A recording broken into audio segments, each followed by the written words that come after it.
పరిశుద్ధ ఆలయంలో ఆయన సంఘంలో నిలబడి ఉండట ప్రతి ఒక్కరికి శుభమే.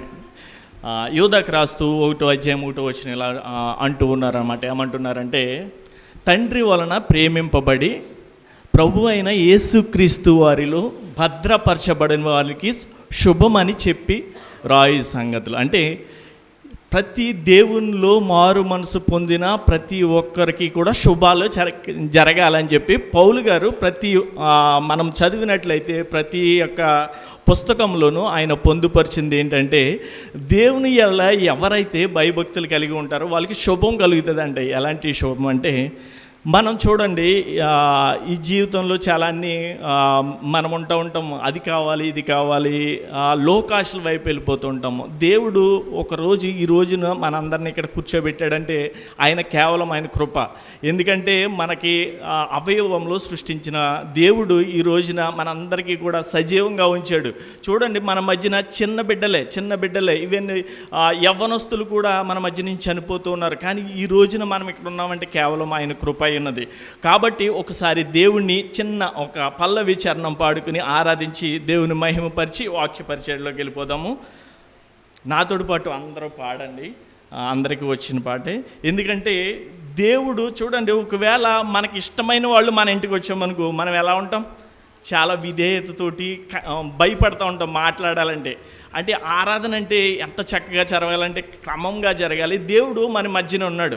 ఇప్పుడు ఈ యొక్క సంఘంలో మరి చిన్న మంద భయపడకడి అని దేవుడు అన్నాడు. ఎందుకంటే మనందరము కూడా నేను గొప్పవాడిని లేకుంటే ఎవరు గొప్పవాళ్ళు కాదు ఈ లోకంలో.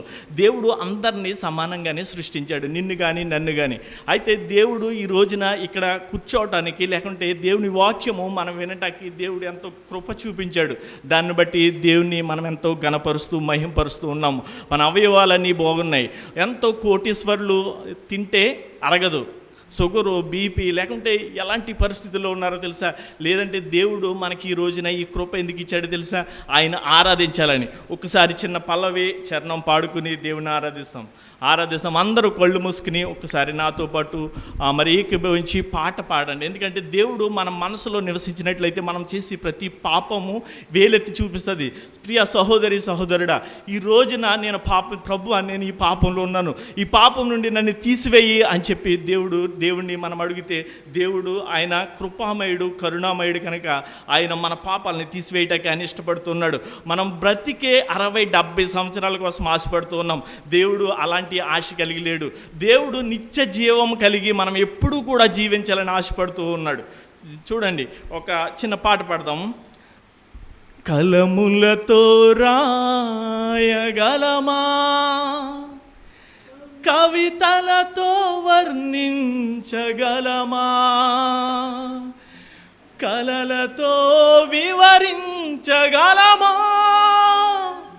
నీ మహోన్నతమైన ప్రేమ? కలములతో రాయగలమా, కవితలతో వర్ణించగలమా, కలలతో వివరించగలమా నీ మహోన్నతమైన ప్రేమ? ఆరాధింతును. ఎవరు ఖాళీగా ఉండవద్దు, అందరూ ఆరాధించాలి దేవుణ్ణి. ఆరాధింతును, ఆరాధింతును, ఆరాధింతును, ఆరాధింతును. నా రాజువు నీవే, నా తండ్రివి నీవే, నిన్ను విడువను ఎడబాయను. రాజువు నీవే, నా తండ్రివి నీవే, నిన్ను విడువను ఎడబాయను. కలములతో రాయగలమా, కవితలతో వర్ణించగలమా, కలలతో వివరించగలమా నీ మహోన్నతమైన ప్రేమ? దేవునికి మహిమ కలుగును గాక. మరి సమయము నాతోటి జత పనివాడును మరి మా సహోదరుడు మరి శ్రీకాంత్ను బట్టి నేను ఎంతగానో మరి సంతోషిస్తూ ఉన్నాను. ఎందుకంటే ఒక సంఘం ఏర్పాటు చేసి అనేక మందిని దేవునిలోకి నడిపించాలని యొక్క ఆతృతను బట్టి నేను ఎంతో సంతోషిస్తూ ఉన్నాను. మరి ఈ దినం నన్ను ఆహ్వానించారు, దాన్ని బట్టి దేవునికి మహిమ కలుగును గాక. మరి సమయము ఎంత అయితే అందరు బైబిల్ ఉన్నట్లయితే యోహానుకు రాసిన 1వ పత్రిక 1వ అధ్యాయము 8-9 వచనాలు ఎవరైనా సహాయం చేస్తారా చదివి? యోహాను 1వ అధ్యాయము 8-9. మనము పాపము లేని వారమని చెప్పుకుని ఎడల మనలను మనమే మోసపుచ్చుకుందుము, మరియు మనలో సత్యముండదు. మన పాపములను మనం ఒప్పుకొని ఎడల ఆయన నమ్మదగిన వాడును నీతిమంతుడును గనుక ఆయన మన పాపములను క్షమించి సమస్త దుర్నీతి నుండి మనలను పవిత్రులుగా చేయను. దేవుని నామమునకే మహిమ కలుగును గాక. చిన్న ప్రార్థన చేసుకుందాం. అత్యంత కృప కనికరం కలిగిన మా తండ్రి, ఇదిగో తండ్రి, ఉదయకాల సమయంలో నీ సన్నిధిలో ప్రభువా మేమందరము కూడుకుని మిమ్మల్ని ఆరాధించుటకు మహిమపరచుటకు మీరు ఇచ్చిన గొప్ప ధన్యత బట్టి మీకు లెక్కలేని స్తుతులు స్తోత్రాలయ్యా. ఇదిగో తండ్రి, చదవబడిన వాక్యము ప్రభా, ఇదిగో తండ్రి నన్ను మరుగు చేసుకుని ప్రభా మీరే పరిశుద్ధాత్మతో నింపి ప్రభా ఇక్కడ ఉన్న ప్రతి సహోదరులలో మాట్లాడండి ప్రభా. ఇదిగో తండ్రి, ఈ యొక్క వాక్యము మాలో పాపం ఉన్నదని మీరు చెప్పుచున్న ఈ యొక్క పాపమును తీసివేయటకు మీరు వచ్చారని మేము నమ్ముచున్నామయ్యా. మీరు తప్ప మాకు వేరే దిక్కు లేదు ప్రభువా. ఇదిగో తండ్రి, ఈ ఉదయకాల సమయంలో మీ ఆరాధనలో ప్రభా మేమందరము కూడుకుని ఉండగా మీ ఆత్మతో ప్రభా ఇదిగో తండ్రి మమ్మల్ని నింపి నీ దీవెనలు కుమ్మరించమని నజరేయుడైన యేసుక్రీస్తు నామమున అడిగి వేడుకొనిచున్నాం తండ్రి. దేవునికి మహిమ కలుగును గాక. ఒక మనిషి ఈ రోజున చాలామంది లోకాశల వైపు పరిగెడుతూ ఉంటారు. కొంతమందికి కొన్ని కావాలి, కొంతమందికి కొన్ని కావాలి, అట్లా పరిగెడుతూ ఉంటారు. కానీ దేవుడు వాటిని ఇవ్వటానికి ఇష్టపడ్డాం, నీకు కానీ నాకు కానీ. ఎందుకంటే ఒకవేళ చూడండి, చాలామంది చెప్తూ ఉంటారు నీకు బంగ్లా కావాలా, లేకుంటే డబ్బు కావాలా, కారు కావాలా అని చెప్పి దేవుడిని అడగండి ఇస్తాడంటే ఇవ్వడు దేవుడు. అలాగా ఎవరికి ఇవ్వడు. అలాగే ఇచ్చే ఫలం అయితే క్రైస్తవులు అందరూ ఈ రోజున కోటీశ్వరులు లేకుంటే బంగ్లాలు చక్కటి పరిస్థితిలో ఉందరు. ఎందుకంటే దేవుడు నిన్ను నన్ను సృజించింది కేవలము ఆయన కృపకు, ఆయన మహిమపరచాలని, ఘనపరచాలని మాత్రమే. ఈరోజు మనం ఇక్కడ ఉన్నాము, రేపు ఇక్కడ ఉండకపోవచ్చు, వచ్చే వారం వేరే దిక్కున ఉండొచ్చు, తర్వాత వచ్చే వారం మనం అసలు ఉండకనే పోవచ్చు. అయితే దేవుడు ఒకటే చెప్తూ ఉన్నాడు. దేవుడు ప్రతిసారి మనతో మాట్లాడుతూ ఉంటాడు. మనం బాధ వచ్చినప్పుడు దేవునితో మాట్లాడతాం, ప్రభువా ఈ బాధ నా నుండి తీసివేయి ప్రభువా అని చెప్పి మనం ప్రార్థన చేస్తాము. అయితే దేవుడు ప్రతి ప్రార్థన వింటాడు. కానీ ఆ సమయం వచ్చినప్పుడు మాత్రమే దేవుడు ఆ కార్యాన్ని మనకి చేయటానికి ఇష్టపడుతూ ఉంటాడు. ఎందుకంటే ఈ లోకంలో భోగభాగ్యాలు అనుభవించే వాళ్ళు అనేక మంది దేవుని సన్నిధికి వెళ్ళలేరు. చూడండి, లూకాసు వార్త 5వ అధ్యాయం 1 నుంచి మనం చదువుకుందాము. ఇది ధ్యానించి మన ఈ యొక్క వర్తమానము మనము నేర్చుకుందాము. లూకాసు వార్త 5వ అధ్యాయంలో యేసుక్రీస్తు ప్రభువారు సువార్త చేస్తూ ఉన్నారు, అక్కడ పరిచర్య చేస్తూ ఉన్నారు. అనేక మంది జనాలు చూడండి, మనం ఈ రోజున మీటింగ్ పెట్టుకుంటే ఎంతమంది వస్తామండి? 5 6 లేకుంటే 10 మంది, మా అయితే 100-200 మంది వస్తాం. యేసుక్రీస్తు ప్రభువారు ఈ యొక్క లూకాసు వార్త 5వ అధ్యాయంలో ఆయన ప్రసంగము స్టార్ట్ చేసినప్పుడు అనేక మంది ఆయన దగ్గరికి వచ్చారు. ఎందుకో తెలుసా? ఆయన్ని ముట్టుకుంటే స్వస్థపరచబడతారని, ఆయన ముట్టుకుంటే ఆయన అనేక రోగాలు ఆయన నుండి వెళ్ళిపోతాయని, అనేక మంది మరి అలా బ్రేక్ఫాస్ట్ వస్తుందని, లేకుంటే ఏదైనా ఆహారము దేవుడు ఇస్తాడు అని, అనేక మంది దేవుడు ఎక్కడైతే తప్పు మాట్లాడతాడో పట్టుకుని ఆయన్ని నిందిద్దామని అనేక రకాలుగా అనేక మంది జనాలు అక్కడికి వచ్చినట్లుగా మనం చూస్తూ ఉంటాము. అయితే చూడండి, ఫస్ట్ 8వ వచనం చదవండి అమ్మా. 8వ వచనం. పేతురు అది చూసి యేసుని మోకాళ్ళు ఎదుట సాగిలపడి, ప్రభువా నన్ను విడిచిపొమ్ము, నేను పాపాత్ముని ప్రభువా. దేవునికే మహిమ కలుగును గాక. చూడండి, ఒక అక్కడ ఆ ప్రాంగణంలో యేసుక్రీస్తు ప్రభువారు దేవుని వాక్యాన్ని ప్రకటిస్తూ ఉన్నారు. అనేక మంది ఆయన దగ్గరకు వచ్చారు. అయితే ఎవరు కూడా ఆయన దగ్గరికి వచ్చి ఆయన మోకాళ్ళ దగ్గర ఆని ప్రభు నేను పాపాత్ముడు ప్రభు అని ఒప్పుకోలేదు. అందుకనే మనం పాపాలని ఎప్పుడైతే ఒప్పుకుంటామో చూడండి, దేవుడు ఎంత గొప్పవాడు, ఎంత కరుణామయుడు అంటే, ఒకవేళ మనం నీతిమంతులుగా ఉన్నాము, చర్చికి రావట్లేదు, అన్ని నీతి కార్యాలు చేస్తున్నాము, పరలోక రాజ్యం వెళ్తామంటే వెళ్ళలేము. ఎందుకంటే ఈ లోకంలో ప్రతి ఒక్కరూ కూడా ఒకే దారి ఉంటుంది. దాని దగ్గరికి వెళ్ళాలంటే ఒక దారి ఉంటుంది. ఆ దారి గుండానే మనుషులు వెళ్ళవలసిన వారమే ఉన్నాం. ఇక్కడ చూడండి, ఇక్కడ అనేక మంది 1వ వచనం చదువమ్మా.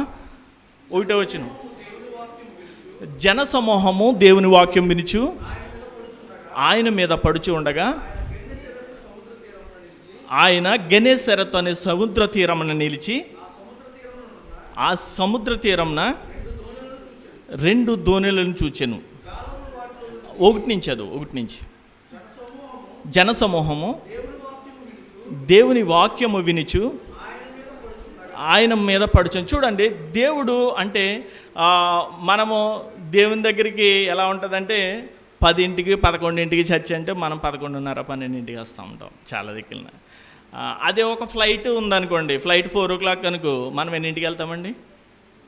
ఒక 4 గంటలు 5 గంటల ముందెళ్ళి కూర్చుంటాం, ఎందుకంటే మిస్ అయిపోతుందేమని. అంటే ఆ ఫ్లైట్ మిస్ అయిపోయినా పర్లేదు, దేవుని ఫ్లైట్ మిస్ అవ్వకూడదు ఎవరు కూడా.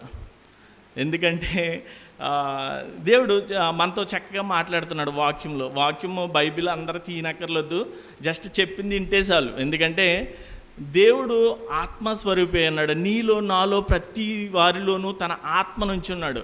ఒక్కసారి మనం కళ్ళు మూసుకుని ప్రభువా నేను పాపాత్మని ఒప్పుకుంటే దేవుడు మాట్లాడతాడు. ప్రతి ఒక్కరితో దేవుని మాట్లాడే దేవుడు, ఎవరిని విడిచిపెట్టే దేవుడు కాదు. ఎందుకంటే మనలో మన శరీర బలహీనతలు చొప్పున మనము పాపంలోకి పడిపోతాకి ఇష్టపడుతూ ఉంటాము. నేను లోకాశల వైపు వెళ్ళిపోతాను, కానీ మనలో ఒక ఆత్మ ఉంటుంది. ఆత్మ ఏం చెప్తా తెలుసా? నువ్వు చేసేది తప్పు, నువ్వు సిగరెట్ తాగుతావేమో అది తప్పు, నువ్వు ఒకవేళ మందు తాగుతున్నామో అది తప్పు, నీ ఆరోగ్యం పాడైపోతుంది అని చెప్పి మనలో ప్రతి క్షణము కూడా ఒక ఆత్మ అనేది మనల్ని ప్రేరేపిస్తూ ఉంటుంది. ఒక్కసారి మన శరీరాన్ని బలహీనం చేసుకుని దేవునితో మనం మాట్లాడినట్లయితే, దేవుడు చెప్పిన ఒక ఆత్మ చెప్పిన మనం నడుచుకున్నట్లయితే దేవుడు ఎంత ఘనతనిస్తాడో తెలుసా? ఈ రోజున ప్రపంచంలో ఎవరికి లేని ఘనత ఎవరికి ఉందో తెలుసా అండి? ఎవరికి ఉందో తెలుసా? దేవుని సేవకులకు ఉంది, దేవునికి క్రైస్తవులకు ఉంది. ఎందుకంటే ఎవరైనా సరే చావు అంటే భయపడతారేమో, క్రైస్తవుడు భయపడ్డా. ఎందుకో తెలుసా? మనకి పునరుత్థానం ఉంది, మనం నమ్మకం నిరీక్షణ కలిగి జీవిస్తూ ఉన్నాము. ఈ లోకం శాశ్వతం కాదని మనకు తెలుసు. అయితే ఏదో ఒక రోజున ఒకవేళ నేనే ఈ రోజున ఉండొచ్చు, రేపు ఉండకపోవచ్చు. అయితే రేపుడు గురించి నేను ఎప్పుడైతే ఆలోచిస్తానో అప్పుడు దేవుడు నాకు గుర్తొస్తాడు. ప్రభువా ఈ సమస్తము వ్యర్థమయ్యా, నా భార్య బిడ్డలు లేకుంటే ఈ సమస్తము నేను సంపాదించుకున్న సంపద కానీ లేకుంటే నేను చేసే పనులు కానీ అన్నీ వ్యర్థము. అయితే నువ్వు చెప్పావు కదా నీ కష్టార్జితంతో నీ భార్య బిడ్డలను పోషించుకుంటాం. ఎప్పుడైతే మనం కష్టపడి భార్య బిడ్డలను పోషించుకుంటూ దేవునిలో నిలకడగా ఉంటామో దేవుడు ప్రతి విషయంలోనూ ఆశీర్వదించడానికి ఇష్టపడుతూ ఉన్నాడు. చూడండి, ఇక్కడ అనేక మంది అక్కడికి దేవుని దగ్గరికి వచ్చారు, ఆయన్ని ముట్టుకోవటానికి మీద పట్టాకి ఇష్టపడుతూ ఉన్నారు. అయితే చదువు తమ్ముడు. సీమోను 2వ వచనం.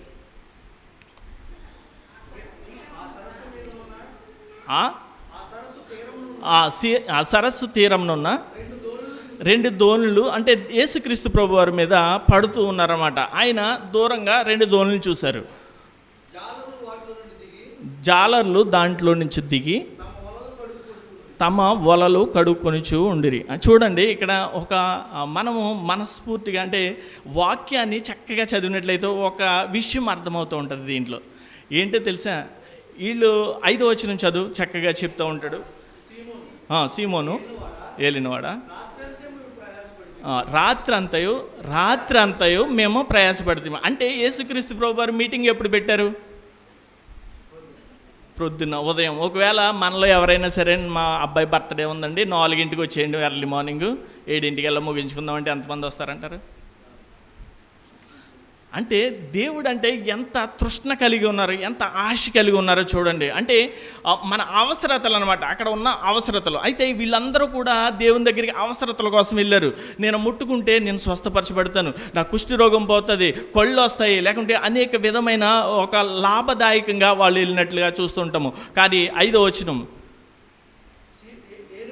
ఏలినవాడా, రాత్రంతా మేము ప్రయాసపడేది పని మాకు ఏమీ దొరకలేదు, అయినను నీ మాట చెప్పున వలలు వేతుమని ఆయనతో చెప్పాను. అక్కడ చూడండి, అక్కడ చక్కగా చెబుతూ ఉన్నాడు, మేము రాత్రంతా కష్టపడ్డాము. ఇక్కడ ఏం జరుగుతుంది? మీటింగ్ జరుగుతుంది. ఒడ్డున పేతురు గారు అక్కడ ఉన్నారు, మీటింగ్ జరుగుతుందని ఆయనకి తెలుసు, కానీ ఆయన రాలేదు.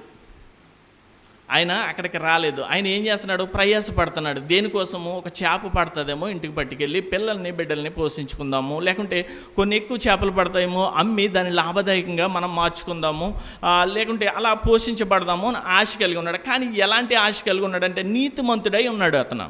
ఎలాగంటే ఆయన మనసులో ఆశపడుతూ ఉన్నాడు, ప్రభువా నేను నీతిగా జీవించాలని ఇష్టపడుతున్నాను, ప్రభువా నేను తప్పు చేయకూడదు అని చెప్పి ఆయన మనసులో అంటూ ఉన్నాడు. అందుకనే ఆయన చూడు, చదువు తమ్ముడు.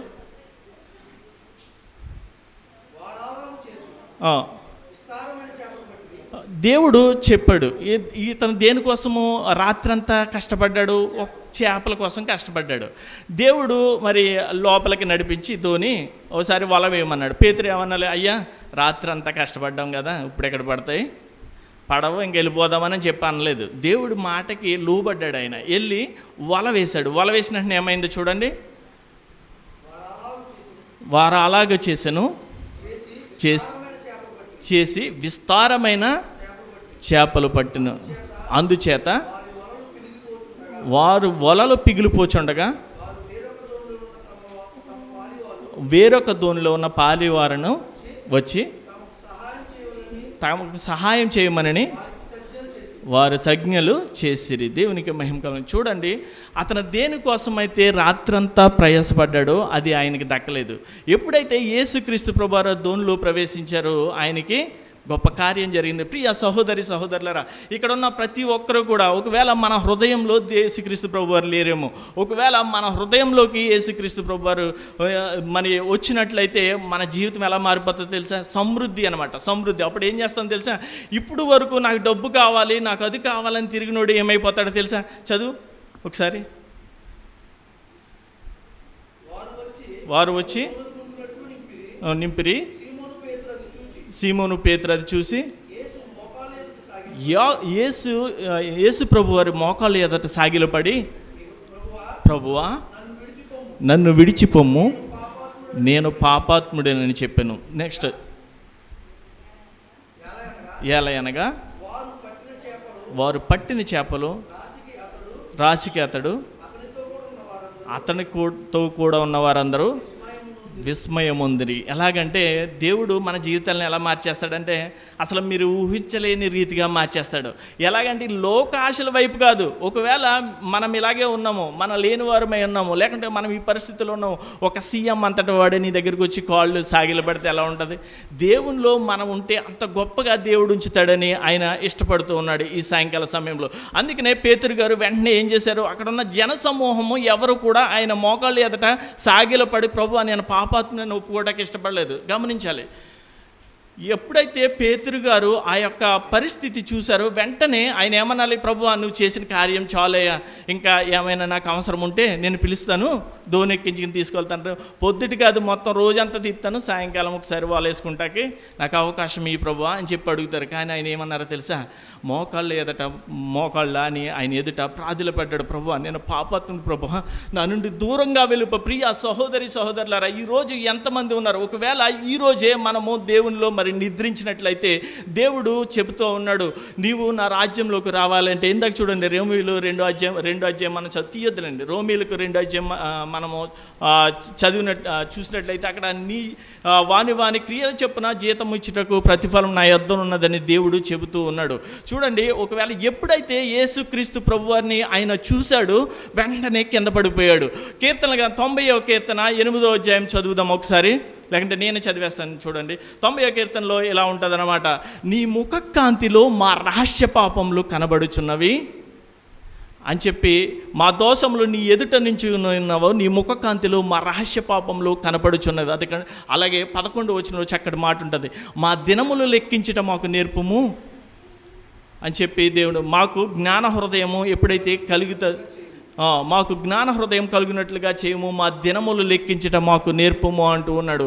ఎప్పుడైతే యేసుక్రీస్తు ప్రభు వారి కళ్ళల్లోకి ఆయన చూశాడో పేతురు గారు వెంటనే కింద పడిపోయాడు. ఆయన మోకాల దగ్గర, ప్రభు నేను పాపాత్మ ప్రభు నీ దగ్గర నుంచి దూరంగా వెళ్ళి ప్రభు అన్నాడు. ఈ రోజున మనం పాపంతో క్రైస్తవంలోకి వస్తూ ఉంటాము, పాపంతో మరి దేవుని సన్నిధిలోకి వస్తూ ఉంటాము. ఒక రోజున దేవుడు ప్రతి పాపంను ఆయన విడిచిపెట్టి నా దగ్గరికి రమ్మంటూ ఉన్నాడు. ఒకవేళ పాపంతో మనము దేవుని దగ్గరికి వచ్చినట్లయితే దేవుని యొక్క మహిమ మనం చూడలేము. ఒకవేళ మీరు ఈరోజు ఒకవేళ ఈ వాక్యం వింటూ ఉన్నారంటే, నేను కూడా ప్రతిరోజు పశ్చాత్తాపడుతూ ఉంటాను, ప్రభు నాలో పాపం ఏమైనా ఉంటే తీసివేయి ప్రభా, నీ రక్తంతో నన్ను కడుగు ప్రభా అని చెప్పి ఇంటిలు పాది ప్రార్థన చేసుకుంటూ ఉంటాము.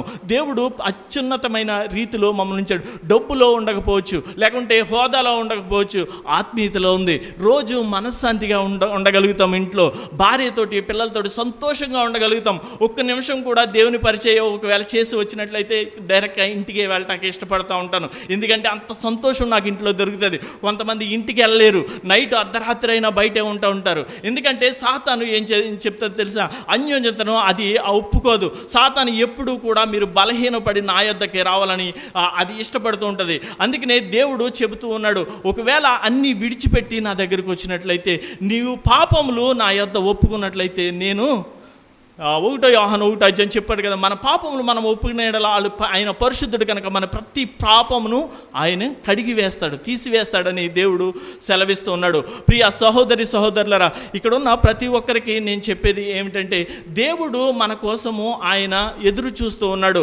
నేను చేసుకున్న నా బిడ్డలు ఎవరైతే ఉన్నారో వాళ్ళు ఎప్పుడు కూడా తప్పిపోకూడదు. ఎందుకంటే నీవు నేను కనుక్కున్న ఒక పిల్లవాడు మన కొడుకు అయి ఉండొచ్చు, మన కూతురు అయి ఉండొచ్చు, బాధపడుతూ ఉంటే మనం ఎంత బాధపడతాం. ఒకవేళ ఏదైనా దెబ్బ తగిలితే కనుక పరిగెట్టుకి ఎత్తుకుంటాం కదా.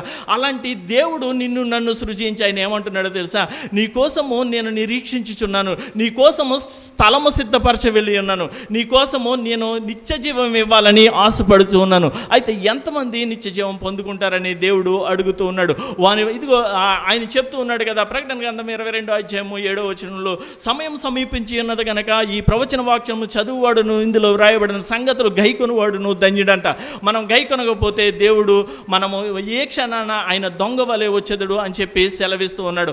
ఒకవేళ ఈ రోజే దేవుడు దిగి వచ్చినట్లయితే ఈరోజు అడుగుతాడు. ప్రియ సహోదరులారా, మనము చెప్పకలేదు ప్రభు నేను పాపాత్ముడని మనం చెప్పకలేదు. ఎప్పుడైతే యేసుక్రీస్తు ప్రభు వారి కళ్ళల్లోకి మనం చూస్తామో మన పాపాలన్నీ ఆయన కళ్ళల్లో కనిపిస్తూ ఉంటాయి. అదే చదువు 90:8 మా దోషంలో నీవు ఎదుట నించుకుని ఉన్నావో మా రహస్య పాపంలో నీ ముఖకాంతిలో కనపడుచున్నవి.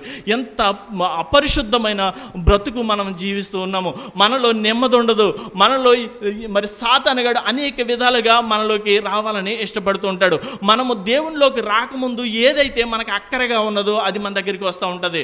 అది వచ్చి నిన్ను మరి కలవరిస్తూ ఉంటుంది. నాకు డబ్బు కావాలని నేను అనేక మార్లు అక్కడికి తిరిగినప్పుడు అది మన దగ్గరికి వచ్చి అది రాదు, మనం దాని ఎండ పడతాం. అయితే ఎప్పుడైతే దేవునిలోకి వస్తాం, నీకు ధనం ఇస్తామరా అని చెప్పి అటు సైడ్కి లాగుతూ ఉంటుంది. ఎందుకంటే మత్తయి సువార్త 4:5 చక్కగా సెలవిస్తూ ఉంటారు. దేవుడిని అడుగుతూ ఉంటుంది సాతాను, ఈ భూలోక సంబంధమైన ప్రతి రాజ్యము నాకు అప్పగింపబడింది, అయితే నీవు నాకు సాగిలపడి ఈ లోక రాజ్యాలని నీకు చెప్తాను అని చెప్పి మరి సాతానుగాడు సెలవిస్తున్నాడు. ఈ లోకంలో నీవు ఏదైతే ఆశిస్తున్నావో అది ఒకరోజు నీకు ఉండదు.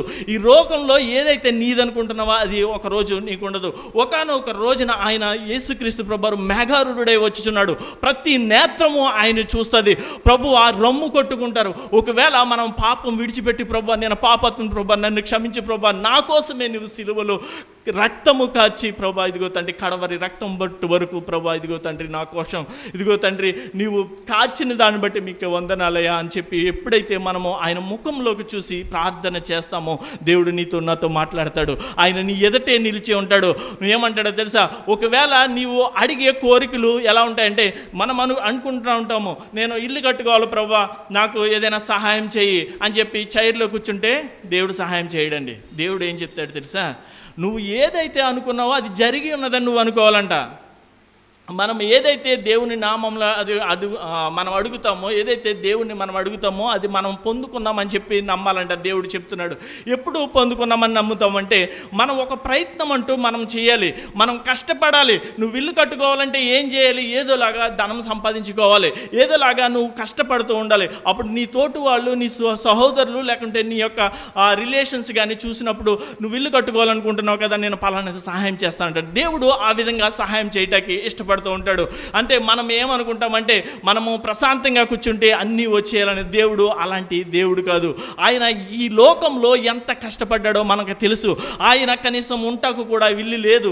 ఆయన మరి అనేక మందికి ఆయన చెబుతూ ఉంటారు కదా, నక్కలకు బొరియలు, ఆకాశ పక్షులకు గూళ్ళు ఉన్నాయి కానీ నాకు తలవాల్చుకుంటేగాను మరి స్థలము లేదు అని చెప్పి దేవుడు అంటాడు. మరి ఆయనకి లేనప్పుడు మనకెందుకు చెప్పండి? ఎందుకంటే ఒక రోజున నేనేదో సంపాదించి నా పిల్లలకి ఇవ్వాలని కాదు. ఒకవేళ నేను సరైన మార్గంలోకి నడకపోతే నా పిల్లలు నడవరు. అందుకనే చెబుతూ ఉంటారు కదా, నా తల్లిదండ్రులను నేను గౌరవించకపోతే నా పిల్లలు నన్ను గౌరవించరు, ఎప్పటికీ గౌరవించరు. ఎందుకంటే నేను మాదిరిగా ఉంటాను. అందుకనే పౌలు గారు అంటూ ఉంటారు కదా, నేను క్రీస్తును పోలి నడుచుకున్న ప్రకారం నన్ను పోలి మీరు నడుచుకోమని దేవుడు చెబుతూ ఉంటాడు.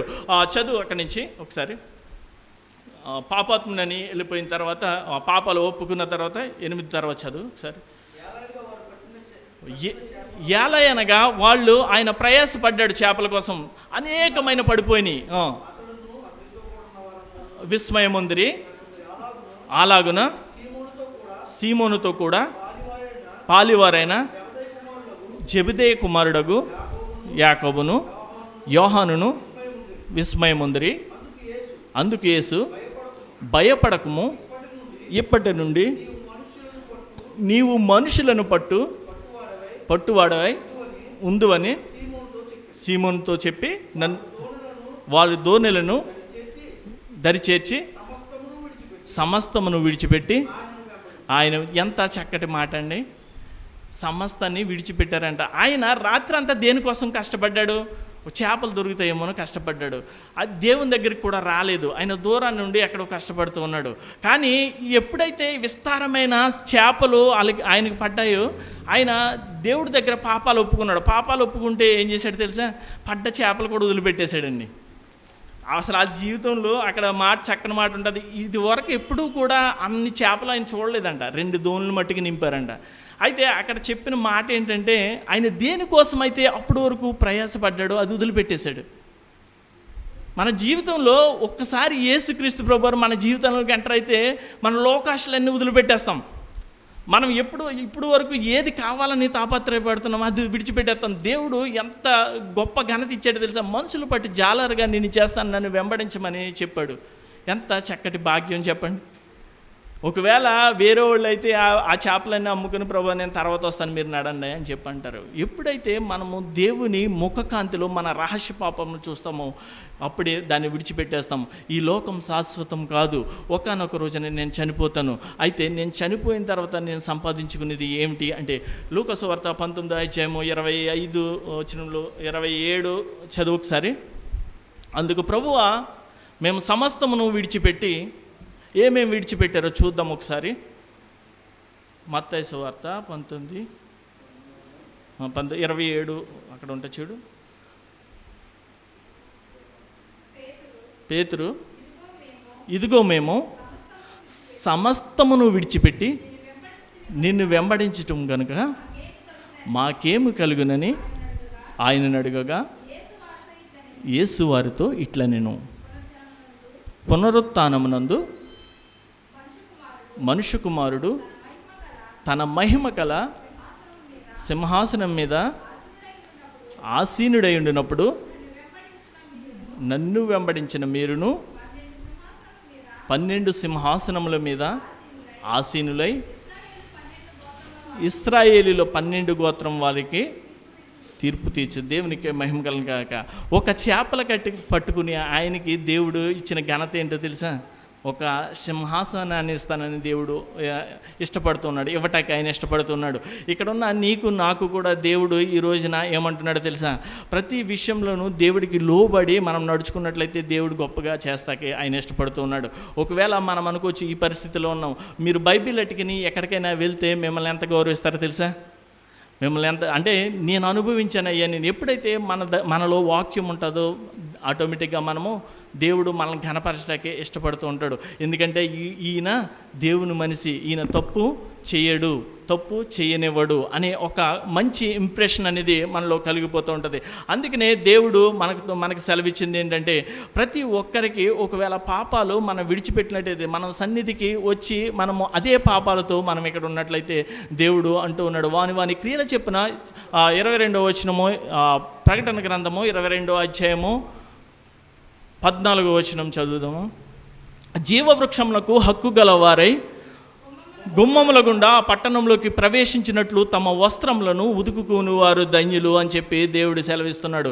ప్రియ సహోదరి సహోదరులరా, అంతకు ముందు చక్కటి మాట ఉంటుంది అన్నమాట. చదువుది, వాని క్రియల చెప్పున జీతం ఇచ్చుటకు ఇదిగో నేను త్వరగా వచ్చుచున్నాను. వాని క్రియల చెప్పున ప్రతి వానికిని ఇచ్చుటకు నేను సిద్ధపరిచిన జీతము నా యొద్ద. దేవునికి మహిమ కలుగును గాక. ఈ రోజున ఒకవేళ నేను ఇక్కడ మాటలు చెప్తున్నాను కదా, నేను తప్పులో పడిపోతే దేవుడు నన్ను గెంటేస్తాడండి, రానివ్వడు. ఒకవేళ నిజంగా దేవుడు మనల్ని స్పందించి, ప్రభు నేను పాపంలో ఉన్నాను ప్రభు నన్ను క్షమించంటే, దేవుడు మిమ్మల్ని తీసుకెళ్ళటానికి ఇష్టపడుతూ ఉన్నాడు. ఎందుకంటే మనము చేసే క్రియ ఏదైతే ఉంటుందో అది ప్రతిదీ కూడా దేవుని దగ్గర ఉంచబడతా ఉంటుంది అనమాట. 21వ అధ్యాయం ప్రకటన 21లో లాస్ట్లో ఉంటుంది అనమాట. జీవగ్రంథమును మరొక గ్రంథమును విప్పబడును, జీవగ్రంథం రాయబడని వారు ప్రతి ఒక్కరూ వేరే గ్రంథంలో రాయబడి ఉంటారు. ఏ గ్రంథం అంటే నరక గ్రంథం. మనము లూకా సువార్త 16వ అధ్యాయం చదువుకున్నట్లయితే చాలా చక్కగా మరి దేవుడు చెబుతూ ఉంటాడనమాట. ఒక ధనవంతుడు లాజర్ని మనం చూస్తుంటాం. ప్రతి ఒక్కరు అనుకుంటారు ఈ లోకమే శాశ్వతం, చనిపోయిన తర్వాత ఎవరు చూడొచ్చారు అని అనుకుంటూ ఉంటారు. కానీ దేవుడు ప్రతిదీ మనకి సెలవిస్తూ ఉన్నాడు. ఆయన వాక్యంలో పొందుపరిచి ఉన్నాడు. ప్రియ సహోదరి సహోదరులరా, ఈ రోజున ముళ్ళు గుచ్చుకుంటే మనం భరించలేము, కానీ నిత్యమైన నరకంలో భరించడానికి మరి మీరు సిద్ధంగా మరి మనం అందరము కూడా ఈ యొక్క రెండవ మరణం అంటే మొదటి మరణము ఇది అయితే రెండవ మరణం నుంచి మనం తప్పించుకోగలవారమైతే, ఎప్పుడైతే యేసుక్రీస్తు ప్రభు రక్తంలో మాత్రమే మనము కడగబడి ఆయన పరిశుద్ధ మరి శరీర రొట్టె ద్రాక్షరసంలో పాలు భాగస్థులు అయినప్పుడే ఆ యొక్క పట్టణంలోకి మనల్ని అర్హులుగా దేవుడు ఎంచటానికి ఇష్టపడుతున్నాడు. అప్పటి వరకు ధర్మశాస్త్రము ఏ ఒక్క మనిషిని నీతిమంతుడిగా చేయదంట. ఎందుకో చెప్తారా ఎవరైనా? ఎందుకంటే ధర్మశాస్త్రము అబద్ధం ఆడొద్దని చెప్తుంది. మీలో ఎంతమంది అబద్ధం ఆడలేని వాళ్ళు ఉంటారు? అందరూ. అయితే మీరు ధర్మశాస్త్రం ప్రకారంగా మీరు అర్హులు కాదు. అయితే ఏ ఒక్క మనిషి కూడా ధర్మశాస్త్ర ప్రకారంగా నీతిమంతుడిగా ఉండలేడు.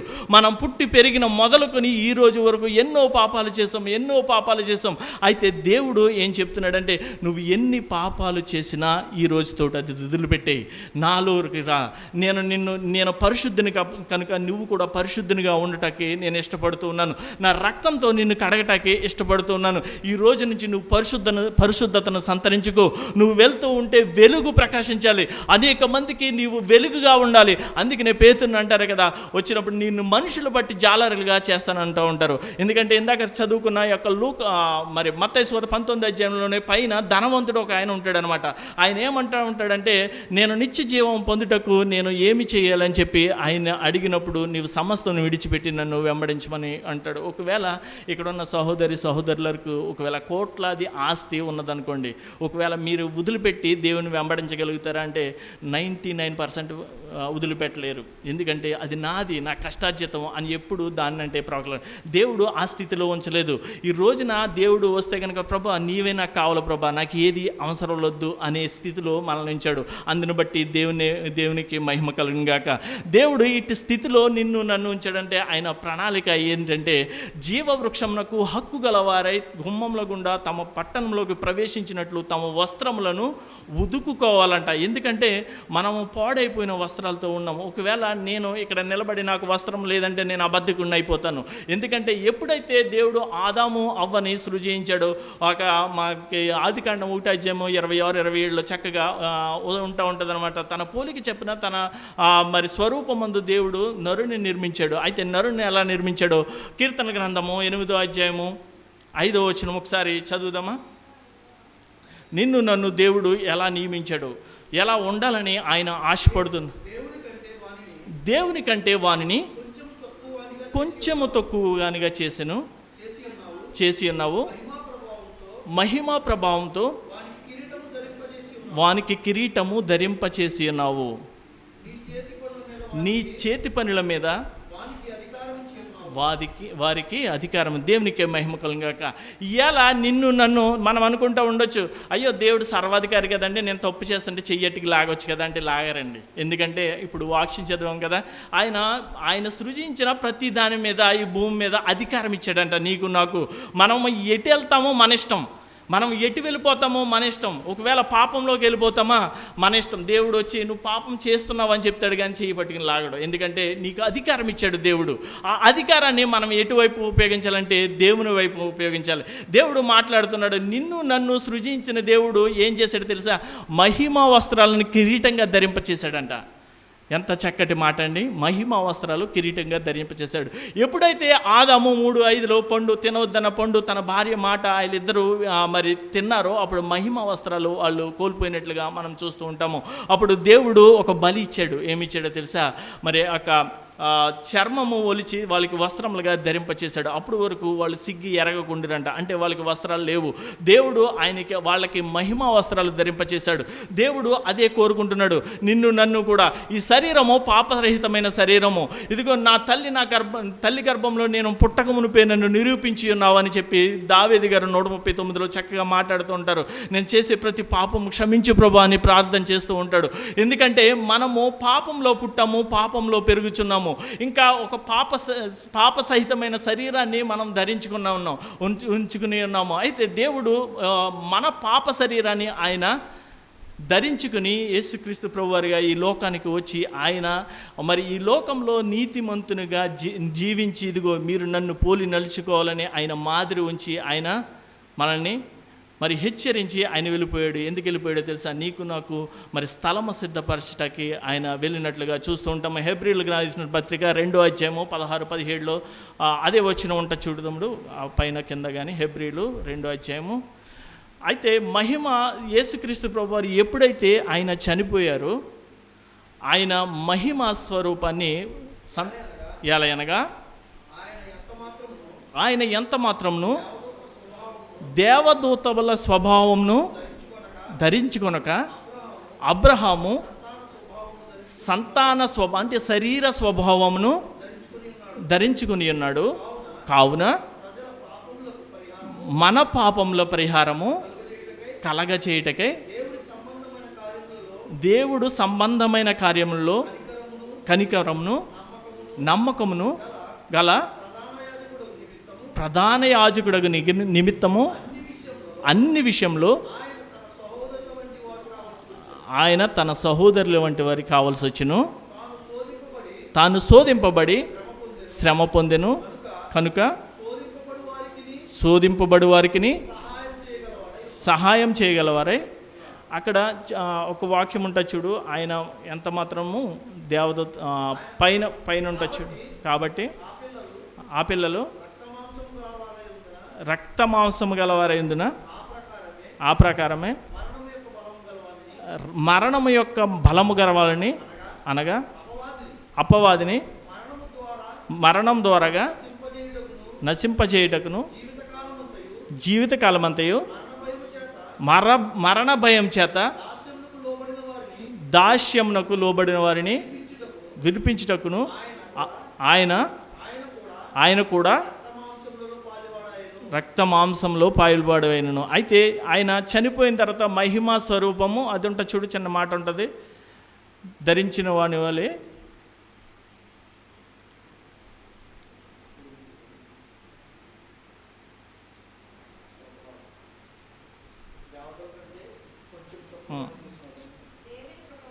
దేవుని కృప వలన ఆయన ప్రతి మనుషుని కొరకు మరణం అనుభవించినట్లు దూతల కంటే కొంచెము తక్కువగానిగా చేయబడిన యేసు మరణం పొందినందున మహిమా ప్రభావంతో కిరీటము ధరించిన వానిగా ఆయన దేవునికే మహిమ కలుగును గాక. ఈ వాక్యం కోసమే చదివించాను. దేవుడు ఎప్పుడైతే మహిమ స్వరూపిగా ఆయన మూడో రోజు తిరిగి లేచారో ఆయన్ని ఏది గోడలు కూడా ఏ యొక్క అది కూడా ఆయన్ని ఆపలేకపోయాయి. ఎందుకంటే శిష్యులు అందరూ కూడా లోపల భయంగా ఆయన్ని రొట్టె ద్రాక్షరసం తీసుకుంటుంటే తలుపులన్నీ వేసి ఉండగా దేవుడు లోపలికి వచ్చేసాడు. ప్రభు ఏంటి ప్రభు ఎలా వచ్చేసాడు, దెయ్యం అని చెప్పి వాళ్ళు భయపడినట్లుగా చూస్తూ ఉన్నాం. దేవుడు అట్టి స్వరూపంతో మనల్ని దేవుడు సృజించాడు. ఆది యందు దేవుడు అలాగే మనల్ని సృజించాడు. ఎప్పుడైతే పాపంలో పడిపోయామో మహిమ వస్త్రాలు మనం కోల్పోయాము. ఈ యొక్క పాపపు వస్త్రాలు మనం ధరించుకోవడానికి ఇష్టపడుతూ ఉన్నాము. ఈ రోజు వరకు పాపము కోసం అనేకమైన బలులు ఇస్తూ ఉన్నారు. ఎందుకంటే ఏ రక్తము కూడా ఏ పాపమును తీసివేయలేదు.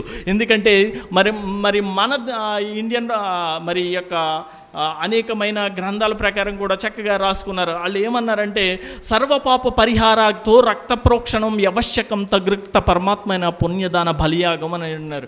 ఏదైతే దేవుడు తను చేసిన లా ఏదైతే ఉందో, ఏదైతే కమాండ్మెంట్ ఏదైతే ఉందో, నువ్వు ఆ పండు తిన్న దినమున చనిపోతావు అన్నాడు. ఆ పండు తిని వాళ్ళు చనిపోయినప్పుడు ఆ చెప్పిన ఆ యొక్క ఆజ్ఞ ఇచ్చిన వారే దిగి రావాలి ఆజ్ఞ తీయాలంటే. ఎందుకంటే తాళం వేసిన వారి దగ్గరే తాళం ఉంటుంది కాబట్టి ఆయన వస్తేనే దానికి పరిహారం. అందుకనే దేవుడు యేసుక్రీస్తు ప్రభువారిగా మన మధ్యకి వచ్చి ఆయన చనిపోయి మహిమ స్వరూపము ఆయన ధరించుకుని మరి పరలోక రాజ్యంలో మనం ఉన్నట్లుగా చూస్తూ ఉంటాము. ఈ యొక్క ప్రకటన గ్రంథం 1:17 వచనంలో 16 వచనం అనుకోండి, ఒక్కసారి చదువు. ఆయన కుడి చెయ్యి నా మీద ఉంచి ఇట్లా నేను భయపడకుము అనెను. నేను చచ్చిన వాని వలె ఆయన ప్రకటన గ్రంథము 1:1 నేను దాని ముందు చదువమ్మా, దాని ముందు ప్రకటన 1:16 కానీ 17 కానీ చదువు, ఒకసారి చదువు. ఆయన తన కుడి చేత 7 నక్షత్రములు పట్టుకుని ఆయన నోటి నుండి 2 అంచులు గల వాడి అయిన ఖడ్గం ఒకటి బయలు వెలుచుండెను. ఆయన ముఖము మహా తేజస్సు. చూడండి, దేవుణ్ణి వర్ణిస్తూ ఉన్నాడు. మనకులాగా యేసుక్రీస్తు ప్రభువారు నీలాగా నాలాగా రూపంలో లేరు. ఆయన్ని యోహాను గారు మరి పాత్మసు దీపంలో పరవాసి అయి ఉన్నప్పుడు, దేవుడు ఆత్మవశుడైన ఉన్నప్పుడు దేవుడు ఆయనతో మాట్లాడుతూ నేను ఎలా ఉన్నానో చూడు, నన్ను చూసి జనాలకి చెప్పు, ఎందుకంటే నేను కనిపించట్లేదు కదా, వాళ్ళందరూ మళ్ళీ పాపంలో పడిపోతారు అని చెప్పి, అలా పడిపోకూడదని చెప్పి దేవుడు మనతో రాస్తున్నాడు. చదువమ్మా. ఆ మహా తేజస్సుతో ప్రకాశించుచున్న సూర్యుని వలె ఉండెను. నేను ఆయనను చూడగానే చచ్చిన వాని వలె ఆయన పాదముల యొద్ద పడితిని. చాలమ్మ, దేవునికి మహిమ కలుగును గాక. యోహాను గారు యేసుక్రీస్తు ప్రభువారికి హత్తుకుని ఉన్న శిష్యుడు అంటే చిన్నవాళ్ళని మనం ఎక్కువగా ప్రేమిస్తూ ఉంటాం కదా, చిన్నవాళ్ళని దగ్గరగా తీసుకుంటుంటాం కదా. అలా యోహాను గారు కూడా కొంచెము ఎక్కువ యేసుక్రీస్తు గారికి సన్నిహితంగా ఉన్నట్లు మనం చూస్తూ ఉంటాము. అలాంటి యోహాను గారు రాస్తూ ఉన్నారు, నేను ఆయనను చూడగానే ఆయన పాదముల యొద్ద చచ్చిన వాళ్ళని వల్లే పడుతుని అని చెప్పి దేవుడు మరి రాస్తూ ఉన్నారు. ఎందుకంటే ఎప్పుడైతే ఆయన మహిమ స్వరూపాన్ని ధరించాడో నేను చూడలేము. అందుకని యొక్క నిర్గమకాండంలో కూడా మోషే చెప్పినప్పుడు ఏ దేవుడు ఆయన్ని తాళలేక వాళ్ళు పడిపోయినట్లుగా మనం చూస్తూ ఉంటాము. ఎందుకంటే ఒక్కసారి ఆయన మహిమ స్వరూపంతో మనకు కనిపెడితే మనము తట్టుకోలేము, మనము మరి తాళజాలం అనమాట. అలాంటి యోహాను గారు ఆయన గుర్తుపట్టలేకపోయారు. అప్పుడు ఏమన్నారు తెలుసా? ఆయన చదువు, నేను మొదటి వాడిని కడపటి వాడిని మృతుడైతిని కానీ యుగ యుగముల వరకు సజీవుడునున్నాను. అంటే సజీవుని ఎవరు చెప్తున్నారు తెలుసా ఈ మాటలు?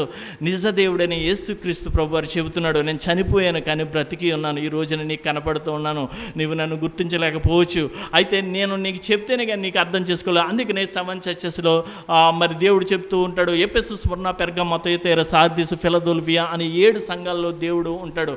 7 అనగా పరిపూర్ణత. ఈరోజు మన సంఘంలో కూడా దేవుడు ఉన్నాడు, నీతో నాతో మాట్లాడుతూ ఉన్నాడు. ఎందుకంటే ప్రియ సహోదరి సహోదరులారా, మనం పాపం విడిచిపెట్టి మరి పేతురు వల్ల ఆయన కాళ్ళ మీద పడినట్లయితే ఆయన ప్రతి పాపము క్షమించటకే ఆయన ఇష్టపడుతున్నాడు. ఈ రోజున నీ పాపం నా పాపము దేవుడు తీసివేయటకే ఇష్టపడుతున్నాడు. అట్టి మరి కృప మనం కలిగి ఉన్నాము. ఒక్కసారి దేవుణ్ణి ఒప్పుకుందామా ప్రియ సహోదరి సహోదరులారా? ఎందుకంటే వారానికి ఒకరోజు మనం సంఘంకి ఎందుకు రావాలి తెలుసా? ఈ వారంలో మళ్ళీ వచ్చే వారం వరకు ఆయన వాక్యాన్ని మన మనసులో ఉంచుకోవాలి. మళ్ళీ పడిపోకుండా మనలో, ప్రభు నేను పాపం చేస్తే దేవా నీవు నా దగ్గర ఉన్నావు కదా ప్రభు. అందుకనే మా కీర్తనకారుడు కీర్తనకారుడు అంటూ ఉంటాడు కదా, నేను పర్వతములకు ఎక్కిపోయినా అక్కడ నీవు ఉన్నావు, అగాధంలోకి దిగిపోయినా నువ్వు అక్కడే ఉన్నావు అని చెప్పి దేవుడు మరి యొక్క కీర్తనకారుడు 139లో రాస్తూ ఉన్నాడు. మీరు ఎక్కడికి వెళ్ళినా సరే దేవుడు అక్కడ ఉంటాడు. ఒకసారి మీరు కళ్ళు మూసుకున్నట్లయితే మీరు చేసే ప్రతి పాపము లేకుంటే మీరు చేసే ప్రతి కార్యము దేవుడు చూస్తూ ఉంటాడు. అందుకనే దేవుడు అన్నాడు, వాని క్రియ రోమీయులకు 2లో మనం ఇందాక చదివాము కాబట్టి 6వ వచనంలో వాని క్రియల చెప్పున ప్రతిఫలం ఇచ్చుటకు దేవుడు జీతము ఆయన దగ్గర ఉన్నదని చెప్తున్నాడు. ప్రియ సహోదరి సహోదరులారా, ఈ ఉదయకాల సమయంలో దేవుడు ఇట్టి రీతిగా మనల్ని ఉంచినందుకు దేవునికి ఎంతో కృతజ్ఞులమై ఉన్నాము. ఎందుకంటే ఆరోగ్యంగా ఉన్నాము. మనము ఏ బలహీనతలు, చిన్న పిల్లల సహితము మన మధ్య లేకుండా ఉన్నారు. అనేక మంది వృద్ధాప్యంలో కూడా సంతోషంగా ఉన్నారు. దేవుడు ఉంటే ప్రతిరోజు సంతోషమే. ఒకవేళ దేవుడు రాకపోతే ఈ రోజున మన దగ్గర ఉన్న ధనం వెళ్ళిపోతే బాధగా అనిపిస్తుంది. కానీ దేవుడు ఎప్పుడు విడిచిపెట్టి వెళ్ళిపోయేవాడు కాదు. దేవుడు ఏ క్షణాన్నైనా ఏ పరిస్థితిలోనైనా ఒక్కసారి ప్రభు నన్ను తాకు ప్రభు అంటే ఆయన ఇష్టపడుతూ ఉన్నాడు. అంతే, ఎందుకంటే మనం పాపంతో ఉన్నాము కాబట్టి ఆ పాపము ఆయనకి ఇష్టం లేదు. ఈ పాపాన్ని ఎప్పుడైతే విసర్జిస్తామో దేవుడు ఆ యొక్క మరి ప్రకటన గ్రంథం 21లో కొత్త ఆకాశము కొత్త భూమిని ఆయన సృజించబోతూ ఉన్నాడు. ఆ యొక్క కొత్త భూమి ఆకాశంలో నన్ను ఉంచటానికి ఆయన ఇష్టపడుతున్నాడు. ఎంత గొప్ప ధన్యత! మనము ఇక ఎప్పుడూ కూడా చనిపోతామేమో అనే భయము ఉండదు. నిత్య జీవము ఇవ్వటానికి ఆయన ఇష్టపడుతున్నాడు. అయితే మన క్రియలు ఎలా ఉన్నాయో మనం చూసుకుందాం. ఒకవేళ ఒప్పుకుందామా, ఒకవేళ మనం పాపంలో ఉన్నట్లయితే ప్రభు ఈ జీవితకాలము 60, 70, 80 సంవత్సరంలో అయినను దాని వైభవం ఆయాసమే, దుఃఖమే. ఈ యొక్క దుఃఖంలో నేను ఉండి కొట్టుమిట్లాడుచున్నానేమో, లేకుంటే తినలేక బాధపడుతున్నానేమో, లేకుంటే నేను ఉన్న డబ్బును అనుభవించలేక బాధపడుతున్నామేమో. ప్రభు ఇవన్నీ నాకు వద్దు ప్రభు. ఈ రోజున ధనవంతుడు దేవుణ్ణి విడిచిపెట్టి వెళ్ళిపోయాడు, కానీ ఈ రోజున నిన్ను విడిచిపెట్టి వెళ్ళే ప్రసక్తే మాకు లేదు ప్రభు. ఇదిగో తండ్రి, నీవు తప్ప వేరే దేవుడు మాకు లేడు ప్రభు అని ఒక్కసారి ఒప్పుకుందాం. ప్రియ సహోదరి సహోదరులారా, మరి కళ్ళు మూసుకున్నట్లయితే చిన్న ప్రార్థన చేసుకుందాం. ప్రభు, ఇదిగో తండ్రి, ఇంతవరకు ప్రభు మీరు మాతో మాట్లాడినందుకు మీకు లెక్కలేని స్తోత్రాలు ప్రభు. ఇదిగో తండ్రి, మేము తెలిసి తెలియక అనేక పాపములు గుండా వెళ్ళిపోతున్నాం మేము ప్రభు. ఇదిగో తండ్రి, అనేక పాపములు మేము పడిపోచున్నాం మేము ప్రభు. ఇదిగో తండ్రి, సాతాన్ని మా యొద్ద నుండి తీసివేయ్యా. ఇదిగో తండ్రి, ఈ యొక్క వాక్యం ప్రభు మా హృదయాల్లో ఫలింప చేయండి అయ్యా. ఇదిగో తండ్రి, నీవు పరిశుద్ధుడు కనుక ప్రభు, ఇదిగో తండ్రి, మమ్మల్ని అందరినీ పరిశుద్ధంగా ఉండాలనే కోరుకుంటున్నావు అయ్యా. ఇదిగో తండ్రి, నీ యొద్దకు రావటానికి మాకు మరి యొక్క డబ్బు పెట్టి కొనుక్కుని ఆ యొక్క భాగ్యం లేకపోయినప్పటికీ ప్రభా, ఇదిగో తండ్రి, మీ యొక్క ఉచితమైన కృపతో మమ్మల్ని ఇచ్చే ప్రభా. ఈ యొక్క లోకంలో ప్రతిదీ ధనముతో కొనుక్కునే పరిస్థితి ప్రభా, కానీ నీ యొక్క కృప చెప్పున నీ యొక్క నిత్య జీవాన్ని ఉచితంగా మాకు ఇచ్చావు ప్రభా. ఇదిగో తండ్రి, అందును బట్టి మీకే లెక్కలేని స్తోత్రాలయ్యా. ఇదిగో తండ్రి, ఒక చిన్న అందరూ కళ్ళు మూసుకోండి, ఒక చిన్న పల్లవి. కనికరించుము యేసయ్యా, కుమ్మరించుని ఆత్మనయా. కనికరించుము యేసయ్యా, కుమ్మరించుని ఆత్మనయా. కృంగిన వాడను ఎండిన వాళ్ళము లేవనెత్తగా కుమ్మరించుము, లేవనెత్తగా కుమ్మరించుము. కుమ్మరించుము, కుమ్మరించుము నీ ఆత్మను మా పైన. కుమ్మరించుము, కుమ్మరించుము నీ శక్తిని మాలోనా. పలుమార్లు పడిపోతినయ్యా, నిలువలేక చెడిపోతినయ్యా. అందరం పాడదాం ప్రియ సహోదరి సహోదరుల. దేవుడు మన పాపాలను క్షమించడానికి మన మధ్యలో ఉన్నాడు.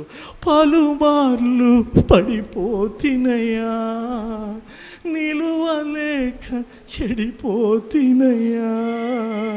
మా తోడై మా నీడై లేవనెత్తగా కుమ్మరించుము, కుమ్మరించుము, కుమ్మరించుము నీ ఆత్మను మా పైన. కుమ్మరించుము కుమ్మరించుము నీ శక్తిని మాలోనా. ప్రభు మా పాపాలన్నీ క్షమించు ప్రభా. ఇదిగో తండ్రి తెలియక చేసిన ప్రతి పాపమును క్షమించు ప్రభా. ఈ రోజు నుంచి ప్రభా ఇదిగో తండ్రి శుద్ధులుగా బ్రతికేటట్టు ప్రభా. ఇదిగో తండ్రి నీ యొక్క మరి పరిచర్యను మరి తుదముట్టించేట వరకు ప్రభా ఇదిగో తండ్రి నీ శక్తిని మాలో నింపండి ప్రభా.